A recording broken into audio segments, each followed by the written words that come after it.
And welcome back to my Owner's Box interview.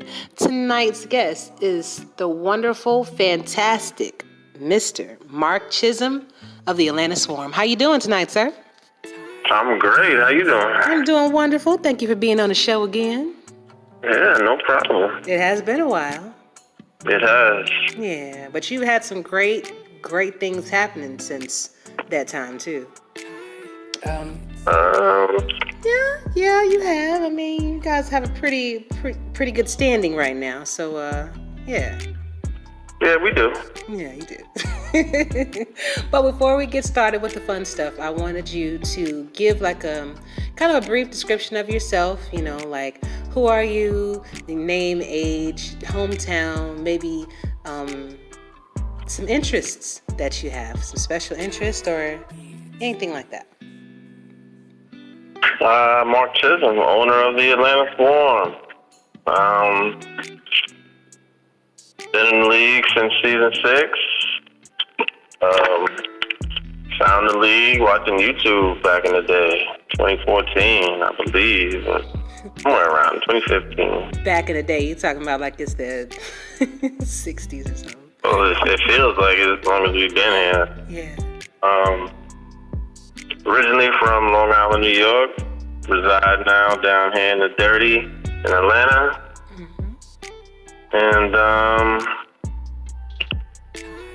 something about me, I love this league, man.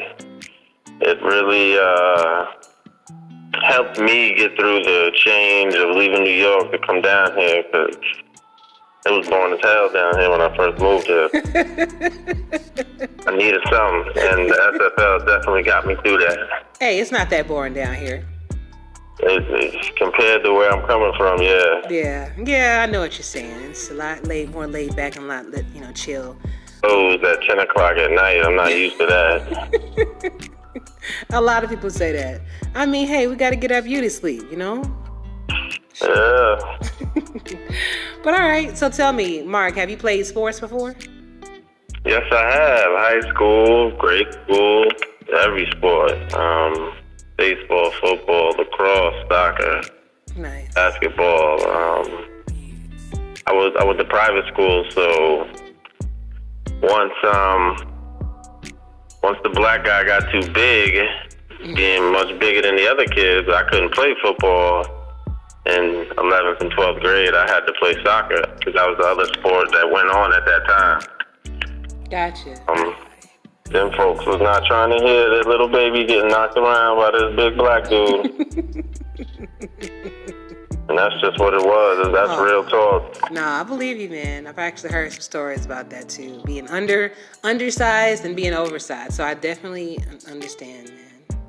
But, it was like, you are not playing football, sir. Gotta play soccer. Crazy. Which really helped me in the long run, learning another sport, even though I knew how to play soccer, but actually out there running all the damn time. Definitely honed in some other skills, footwork, hand-eye coordination. Well, actually foot-eye coordination, not hand, but it gave me a different set of skills that helped me in other sports in the long run, so that was fun. Lacrosse is a great sport, fun. Not as violent as people think it is, but when you get hit with that ball, that's something else. That's a different pain right there. Yeah, I bet. Shoot, I bet.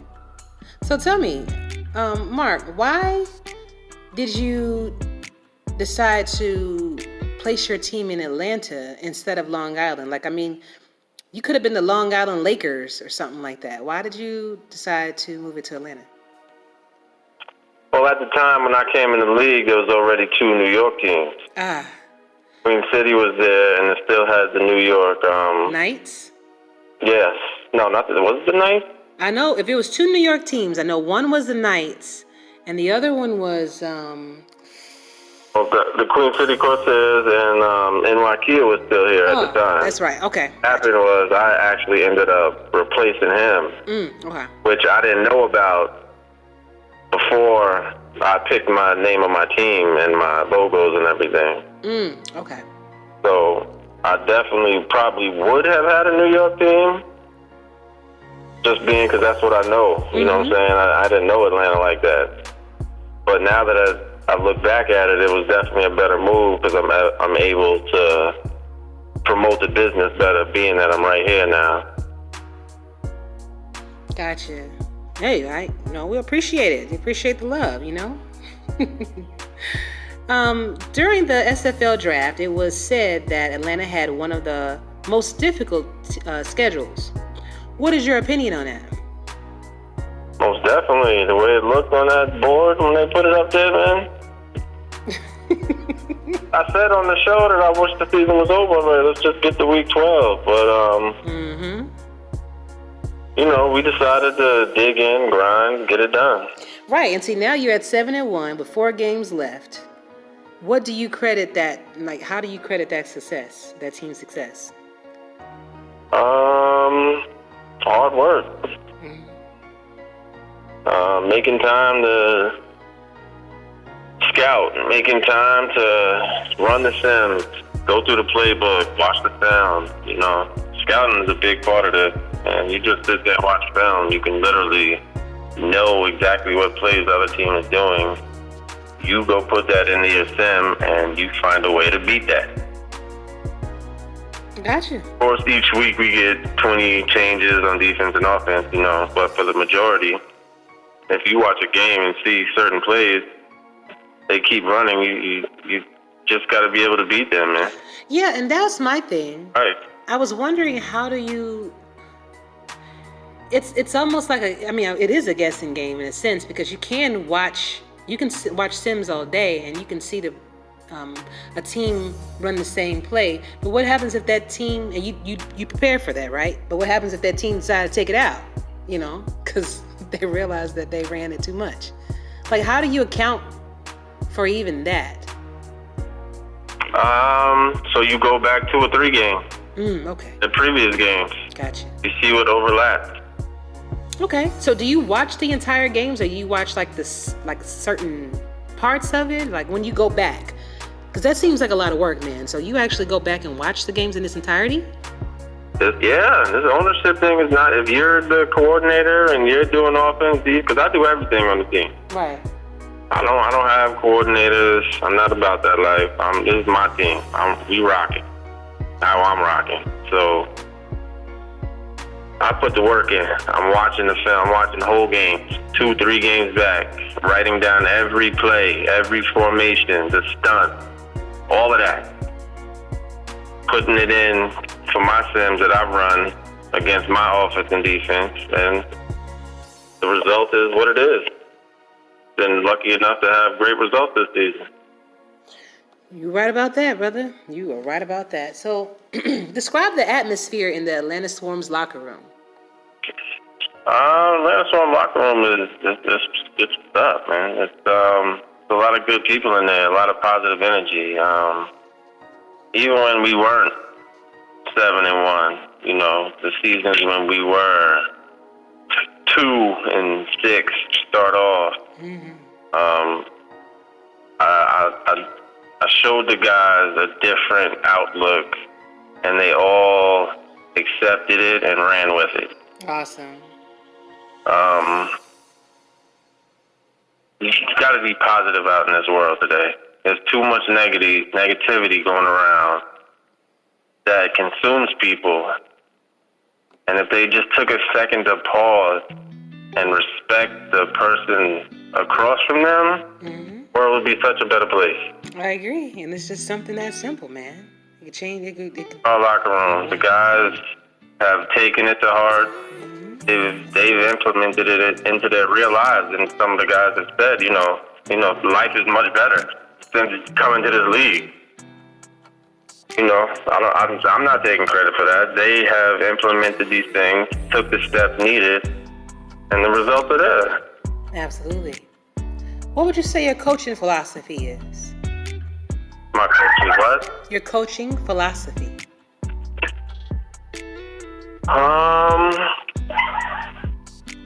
I can accept physical errors, but mental mistakes are unacceptable. What I'm saying is, put the work in Do the work you need to do.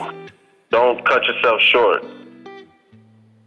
But if my guy gets burned on the field just because he's a copper, I can accept that. But if he did the play that I put in there for him to do, so we good. It's when the AI start doing other things that, like, hold on, that's not supposed to be there. Why'd that dude do that? Like running 2-minute drills in the middle of the second quarter when you got 10 minutes to go.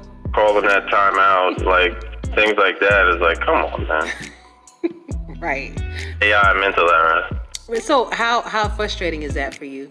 I mean, because, And especially the challenges, wasting timeouts when you lose them, and it come down to it, and you need that timeout, and you don't have it. Yes. Very frustrating.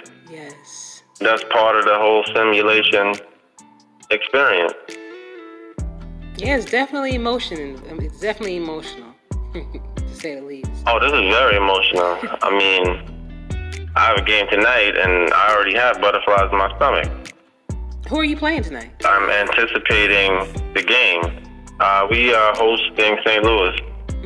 Oh, boy. And St. Louis just came off a great win, too.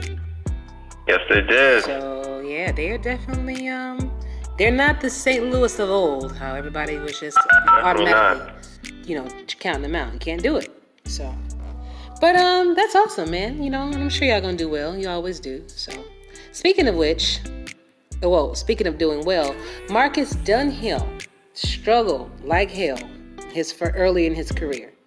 But this season, along with BDG Hollywood, both of them are playing MVP candidates. What improvements has he or the team made to improve his individual performance? Because he was throwing interceptions like hell. It was a lot. That was all playbook and coaching on my behalf. Gotcha. I had the wrong plays in for him starting out, where he might not have had the abilities where they needed to be to perform the plays that I had in there at the time. Okay. Cool. Okay, I got that. Playbook and his, always progressing. I don't think I've had a guy miss progression in 3 seasons. Blessing. So that is very important to the team build. And Marcus he's been a great guy to have around. He was a great GM when he was our GM. Great guy when I met him at the convention. Always positive, funny, always helping out and willing to, take the blame as soon as something doesn't go right, even though he knows it's really not on him and it's on me. And so... Oh. Okay, you trying to make a call? Not me, that's somebody on your line. No, I swear that's not me. All right, though. Let's see. Defensively, Atlanta is kind of under the radar. Maybe it's because of your high-power performance, but what have you done, as a coach to garner such success? Defense, same thing as offense, man. In the playbook, watching, learning. Same thing, yeah. Because of the players on my team, you're not always able to do things you want to do. What I'm saying there is that if I got 2 copper corners, it's not going to be in my best interest to have man in the playbook because they're going to get burned. So I got to improvise. I got to do things. I can't do certain things, so I got to try to do other things and just hope they work. And our philosophy has always been to bend but don't break. Give up all that underneath, let them have that. They'll drive down the field, but once they get inside that red zone, we lock it up. As long as they're not playing by 7, they're playing by 3, and we're playing by 7, we're going to be all right. All right. Good stuff. Tell me, what are your thoughts on the SFL subscription? I think it's a great introduction for the SFL. I have no idea. I have no idea what's going on. But go ahead. I think it's great for the league. It's about sustainability and longevity in this game, and we're getting to the point where we can take advantage of it now. You know, I was here when there was 4 of us in a YouTube game on a Monday night. That's crazy, and it's like it's hundreds, thousands of people that's watching us now, and you were there when it was only 4. Like, that's crazy. and was doing 3 games a week. Then we got Andy, and he'd be able to do a game or 2. Not all games used to have commentary. Like, you could go your whole season and only get 1 game having commentary. Wow. So, seeing the league, the growth like this, the subscription to me is the way to go, you know. Yeah, especially since we have so many new people here, and you want to have value for the product that you're selling. So, you know, I definitely get why the subscription now. At first, I was a little apprehensive about it, you know, but with me talking to Cam, getting a better understanding, and just, you know, really seeing how things are starting to pan out for it, you know, I understand why it's necessary. You know? Just like you pay for if you pay for Netflix, if you pay for Hulu, all of that kind of stuff per month, it's the same thing. All right, and I want to get your opinion about SFL minor leagues. What are your thoughts? I'm so hyped about the SFL minors. To see all the rookies actually be able to get to the field and make a name for themselves is awesome. The influx of people we have now, for them to have their own platform to shine, to set them up for the draft is great. And it's good to be able to see successful part of the league. I think it's going to be very successful. Definitely. And I like the fact that you actually can kind of view your rookie before you bring them to the team. You can see what they're about. You can see how the player is going to work with your team and everything. Great. Exactly, yeah. Great idea. And guys do put that work in and actually scout them, and they're going to find those gems in the rough. That's right. So, the expansion is coming up. Expansion 2020. Who do you think should get a team, and where should it be? Who do I think should get a team? Well, since I don't know all the people actually going for a team yet. Oh yeah, some people let me know. They said it on the show. I believe Gerald mentioned something. I believe who was it? Jacob Bovet, head coach and offensive coordinator of Denver, is going out for it.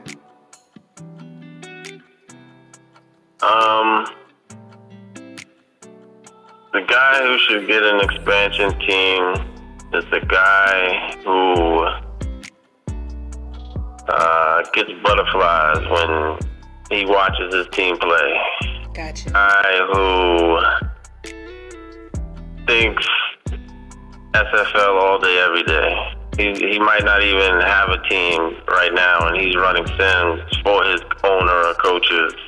He's scouting games, sending in reports without even being asked to do it. That's the guy who should get a team, man. Somebody ready to work, someone financially responsible, someone with people skills, someone with leadership ability. Because owning a team is not a game. It has become a full-fledged business. If you don't have the time to devote to it, don't even put in. I don't want to see you go down in flames like other guys who have left the league, been kicked out the league. Yeah. Thought they could do it and realized the responsibility after the fact and let down those other 12, 11 guys in the locker room. Right. That's not cool to me. If you take this seriously, you're here. You know, there's no excuses like, oh, I gotta go do this with my kids. We all got kids. We all have families. We all got jobs. If you can't devote the time to be here, then you should not be an owner. Plain and simple. If something's scheduled, you gotta be there. It's your responsibility. You signed up for this. You accepted it. Can't renege on it now. Oh, I gotta work late. I don't care. You gotta be here. You gotta find another means to communicate. You need a GM, a coach that can cover for you, stuff like that. Yeah. So these are all things guys got to think about and make sure they're able to do. Gotcha. All right. Yo, just check out now, man. Take your application back. Gotcha. And I have been asking different owners because ultimately it would be up to you all whether you would allow this person to own a team or not, with your vote. So I was curious as to what the expectations were, and I'm glad that you clarified that for me, because everybody has something different that they're looking for in an owner, but this is going to be your this is going to be your team. So this is going to be someone that you are constantly dealing with. So if you're not a people person, you like you said, you don't have that business sense about it. I would not do it. You are, and I find it amazing when you have people like that are doing everything. That you are your own GM, you're your own coach, you're the owner, you do everything. So that's a lot. That's a lot to manage. I mean, I think people make it out seem to be more than it really is, because if you just take the time to schedule things out, really not a lot. I agree. Yeah, it's about being organized too. So that makes sense. It's about the priorities that person makes it. That's what it is. If this is a priority, then it's nothing. Simple. Gotcha. Job is a priority. Your real, job that you go to every day, your 9 to 5. You make that a priority. You there, right? Yeah. Yeah. It's time to bring that same mentality over here. Gotcha. And my last question to you is, what is your advice to the rookies that are looking to join the team? Rookies. My first advice is to make sure your name is the same name you have in Discord. Thank you. My first advice, because if not, I see all these fools and I don't know who you are, man, and who are you? I don't know you. Your name is different from your player, or from your Twitch screen name, or your YouTube screen name. I'm not with all of that. Don't come at me and introduce yourself. Don't come into a chat or talking to somebody saying, you got a spot for me? You got a spot on your team for me? Who are you? Come on. You gotta act like an adult, man. Right. I've seen it. My first advice to a rookie. And if you can't handle that, you're not ready to be on my squad. Plain and simple. Go out there and have fun, man. Enjoy the community. Stay away from the negativity. Don't get sucked in. Because there's plenty of people around here that rock with the negativity and feed off of that. And as soon as you get sucked in, they got you. You're off a lot of people's list. You're off a lot of owners' list. Because we watch that. We watch the chats. You have people in this league from the age of 8 years old to 80. Whoa, 8? I didn't even know there was 8 years old. Kids in this league, yes. There's kids in this league in our Discord. You have to be mindful of that. You shouldn't be out, cursing or having your political views put out there. This is a place to have fun, SFL. Enjoy each other. Enjoy your time here, man. And watch the games, guys. And hit the like buttons. Yeah, we'll have like about 60, 70 people watching and only 10 likes. Like, what is this? Yeah, come on, man. It don't take but a second to hit the like button. Especially if you like it. That's my thing. Is this? I promise you. If you don't like it, then hit the thumbs down. If you don't like it, you don't agree with something. Just give us some kind of feedback. Yeah, show that you were there.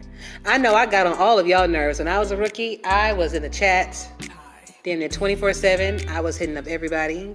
I was talking to all of the owners.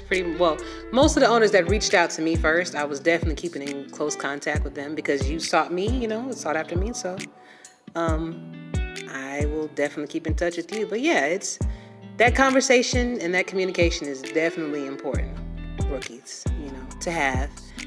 And they will definitely remember you. And you make an impact. We definitely will. Mm-hmm.